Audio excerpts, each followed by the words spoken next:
உலக நாடுகள் மத்தியில் நடைபெறும் போர் முறைகள் தற்போது முற்றிலும் மாறிவிட்டன. வெறும் ஆயுதங்களாலும் ஏவுகணைகளாலும் மட்டுமல்லாமல் ஒட்டுமொத்த உலகின் இணைய சேவையையும் முடக்கும் அளவிற்கான டிஜிட்டல் போர் தற்போது மத்திய கிழக்கு நாடுகளில் அரங்கேறி வருகிறது. இஸ்ரேல் மற்றும் அமெரிக்காவிற்கு எதிரான மோதலில் ஈரானின் தற்போதைய குறி அமெரிக்காவின் மிகப்பெரிய தொழில்நுட்ப நிறுவனங்கள்தான்.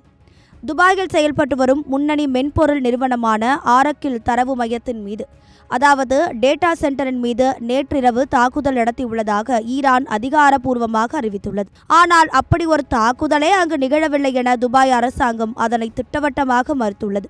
இது ஒரு புறம் இருக்க, பஹ்ரைனில் உள்ள அமேசான் வெப் சர்வீஸ் மற்றும் மைக்ரோசாஃப்ட், கூகுள் போன்ற நிறுவனங்களின் கிளவுட் வசதிகள் மீதும் ட்ரோன் தாக்குதல்கள் நடத்தி இருப்பதாக வெளியாகும் செய்திகள் சர்வதேச அளவில் பெரும் அதிர்வலையை ஏற்படுத்தியுள்ளன.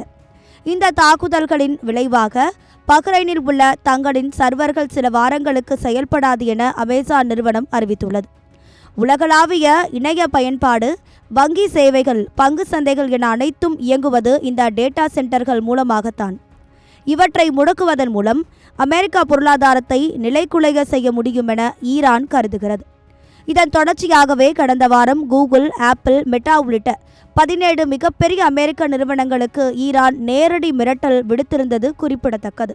இது குறித்து எச்சரிக்கும் சைபர் பாதுகாப்பு நிபுணர்கள், இனிவரும் காலங்களில் வெறும் இராணுவ தாக்குதல்கள் மட்டுமின்றி மிக கடுமையான இணையவழி தாக்குதல்களையும், அதாவது சைபர் அட்டாக்ஸையும் உலகம் சந்திக்கப் போகிறது என்றும், இதனால் உலகளாவிய இணைய சேவைகள் முடங்கும் அபாயம் இருப்பதாகவும் எச்சரிக்கின்றனர்.